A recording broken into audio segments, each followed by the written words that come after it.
سلام مجدد عرض میکنم خدمت دوستان عزیز. محسن شیروی هستم. با ادامه دوره جامعه فریمورک لاراول در خدمتون هستم. توی این قسمت دوستان میخوایم در مورد مایگریشن ها صحبت کنیم. حالا مایگریشن چیه؟ مایگریشن ها دوستان ایجاد جدول بدون استفاده از دیتابیس هستش که لاراول بهمون این اجازه رو میده که ما بتونیم جداول و دیتابیسمون رو توی خود لاراول با کد نویسی مدیریت کنیم. وارد PHP استور میشیم دوستان. طبق معمول ابتدا PHP آرتیزان سرو رو وارد میکنیم. خب دوستان، برای اینکه بدونیم مایگریشن ها کجا هستن، توی گوشه دیتابیس مایگریشنز هستش که اینها تاریخ ایجاد جداول دیتابیس هستن که بعضی از جدول هاش دوستان جدول های پیشورزی هستن و به هر جدولی هم که ما میسازیم به ترتیب زمانی و تاریخش پایینتر قرار میگیره. کدی که دوستان ما بخوایم جدول رو بسازیم به این صورت هستش که ابتدا اولین کاری که انجام میدیم مثلا این جدول پستی که قبلا ساختیم رو که آیدی و اسلاگ و نیم و فامیلی داره میخوایم به صورت کدنویسی مایگریشن توی لاراول ایجاد. خب اول میایم این رو روی دیتابیس میزنیم، این جدول پست رو دراپ و حذفش میکنیم که بتونیم اونجا با مایگریشن بسازیمش. کدی که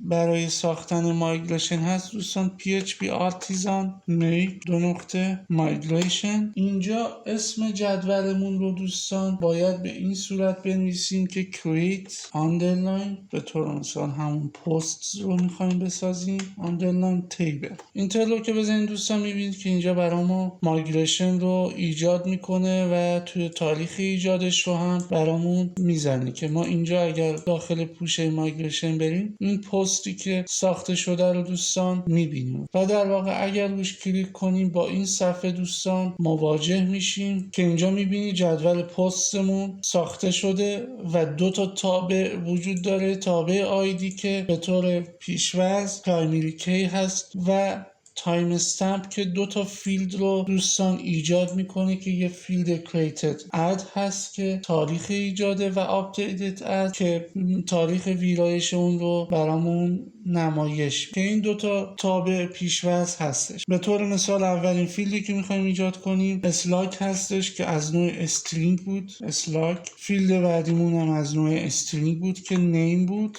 و همینطور فیلد بعدیمون آخریمون که فامیلی بود. از نوع تکست هم دوستان مثلا ما بخوایم دیسکریپشن براشون بنویسیم میتونیم به یه تیبل از نوع تکست ایجاد کنیم مثلا اسم دیسکریپشن. خب نکته که باید توجه کنیم دوستان اسلاگ ها چون که برای بازیابی باز ها هستن بایستی یونیک باشن. برای یونیک بودن اون هم کافیه دقیقاً از این تابع استفاده کنیم که اون رو یونیک میکنه. خب حالا دوستان برای اینکه ما بتونیم این مایگریشن و جدولی که کد نویسی کردیم رو به دیتابیس انتقال بدیم باید از کد PHP آرتیزان مایگریت استفاده کنیم که میبینید دوستان تمام مایگریشن ها به اضافه مایگریشنی که خودمون ساختیم رو منتقل میکنه به دیتابیس و اونجا اگر من رفرشی انجام بدم میبینید که این مایگریشن ها اضافه شده به اضافه پستی که خودمون ساخته بودیم که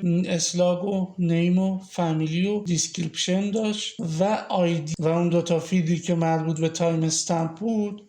دوستان در اینجا ما مشاهده میکنیم این دوتا فیلد مربوط به تایم استمپ هستش و آیدی هم که مربوط به اون تابع آیدی بود که ساخته بودیم. حالا دوستان یه روش دیگه ای هم وجود داره که ما بخوایم مدل، کنترلر و مایگریشن رو همه رو یک جا با هم دیگه بسازیم. به طور مثال بذارید من کل این جدولی که ساختم رو حذف کنم. یه کدی هست برای کد PHP آرتیزان مایگریت رولبک. ببینید دوستان خودش تمام مایگریشن ها رو از دیتابیس حذف میکنه.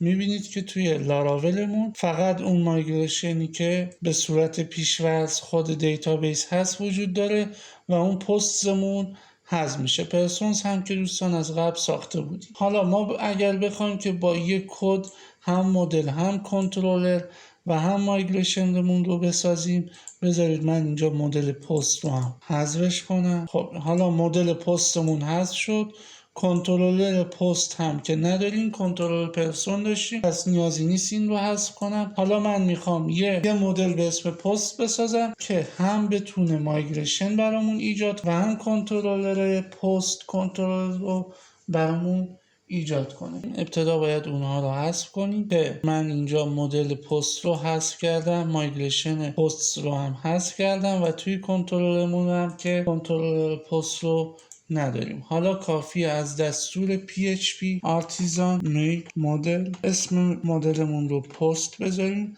و برای اینکه با این اسم هم مایگریشن هم کنترل ساخته بشه -mc رو میزنیم و کلیک میکنیم که میبینید دوستان به ترتیب اول مدلمون، بعد مایگریشنمون و بعد کنترلمون رو ایجاد کرد و ما میتونیم اونها رو اینجا میبینید که مدل پست ایجاد شد، اینجا میبینید که مایگریشن پست رو ایجاد کردیم و توی کنترلر هم اگر بریم دوستان میبینید که پست کنترلر با همین دستور که اینجا PHP artisan make model post -mc وارد کردیم هر ستاش رو تونستیم بسازیم. خب دوستان در جلسات آینده ما میخوایم که مدیریت پست های قالب رو انجام بدیم و ویرایش، حذف و ایجاد اون رو بتونیم انجام بدیم. برای این کار دوستان من یه قالبی رو از سایت RTL HTML دوستان دیمیگ رو دانلود کردم که برای این که ما دوستان بخوایم توی لاراول نمایشون ابتدا بذارید صفحه ایندکسش رو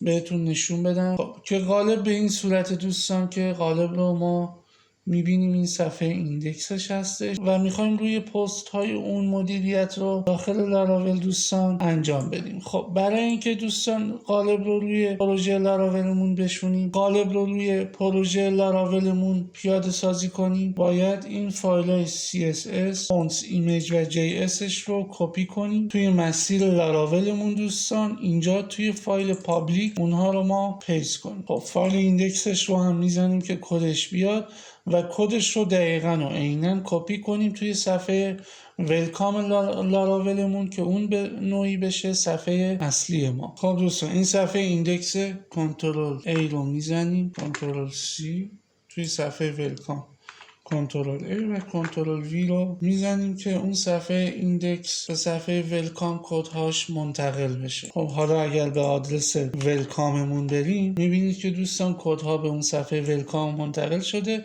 و از این به بعد صفحه ویلکام لاراول و یا صفحه اصلی پروژه ما این میشه که در جلسات آینده دوستان به مدیریت پست های اون میپردازیم. حالا یه قسمتی رو انتخاب میکنیم و کار مدیریت پست ها رو از قسمتی از این قالب ایجاد میکنیم. خب دوستان تمرین کدها فراموش نشه. امیدوارم این جلسه هم براتون مفید فایده قرار گرفته باشه. تا جلسه بعد شما رو به خدای بزرگ میسپارم. خدا نگهدارتون.